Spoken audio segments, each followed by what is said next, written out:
दोस्तों, क्या आप जानते हैं कि वैशाख मास की संकाष्ठी चतुर्थी का एक व्रत और कथा सुनने मात्र से परिवार के सारी संकट, रुकावटें और परेशानियां हमेशा के लिए दूर हो जाती हैं। जी हाँ, आज हम आपको बता रहे हैं वैशाख संकाष्ठी चतुर्थी की वो खास व्रत कथा जिसे सुनकर भगवान वक्रतुंड गणेश जी प्रसन्न हो जाते और हर मनोकामना पूरी करते। अगर आप भी जीवन में संकट मिटाना चाहते हैं तो अंत तक जरूर सुनिए। जय गणेश। नमस्कार दोस्तों, स्वागत है आपका हमारे चैनल पर। वैशाख मास के कृष्ण पक्ष की चतुर्थी को संकाष्ठी चतुर्थी या वक्रतुंड संकष्टी भी कहा जाता है। इस दिन भगवान गणेश के वक्रतुंड स्वरूप की पूजा की जाती है और इस व्रत को रखने और कथा सुनने से विघ्न नाश होते हैं, स्वास्थ्य, धन और सुख की प्राप्ति होती है। चलिए अब सुनते हैं इस पावन व्रत की कथा। एक बार माता पार्वती ने अपने पुत्र गणेश जी से पूछा, हे वत्स, वैशाख मास के कृष्ण पक्ष की संकाष्ठा चतुर्थी को किस गणेश का पूजन करना चाहिए और भोजन में क्या ग्रहण करना चाहिए? गणेश जी बोले, हे माता, वैशाख कृष्ण चतुर्थी को वक्रतुंड नामक मेरे स्वरूप की पूजा करनी चाहिए।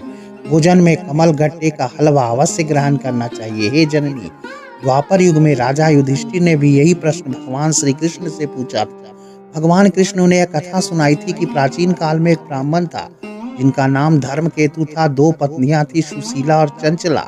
सुशीला धार्मिक और पतिव्रता, वे नियमित संकाष्ठी चतुर्थी का व्रत रखती और विधि विधान से वक्रतुंड गणेश की पूजा करती थी। चंचला व्रत पूजा में विश्वास नहीं रखती थी।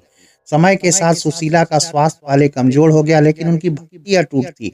एक रात व्रत के बाद भगवान गणेश ने सुशीला को दर्शन दिया और प्रसन्न होकर वरदान दिया, हे सुशीले, तुम्हारी भक्ति से मैं बहुत प्रसन्न हूँ। तुम्हारी पुत्री के मुख से मोती और मूंगे झरेंगे तथा तुम्हारा पुत्र वेद शास्त्रों का ज्ञाता बनेगा। तुम्हारे घर कभी अन्न और धन की कमी नहीं होगी। जब चंचला को यह पता चला, उसे पछतावा हुआ। उसने भी अगली संकष्टी चतुर्थी से व्रत रखना शुरू कर दिया और पूजा की। भगवान गणेश ने उसे भी आशीर्वाद दिया। इस प्रकार दोनों पत्नियों के परिवार में सुख समृद्धि छा गई। दोस्तों, इस कथा से पता चलता है कि संकाष्ठी चतुर्थी का व्रत और वक्रतुंड गणेश जी की पूजा करने से सारे संकट दूर होते हैं, संतान सुख मिलता है, धन धान्य की वृद्धि होती है और घर में मंगल भाव होता है। जो भक्ति भाव से यह व्रत रखता और कथा सुनता है, उसके जीवन के सारे विघ्न गणेश जी स्वयं हर लेते हैं।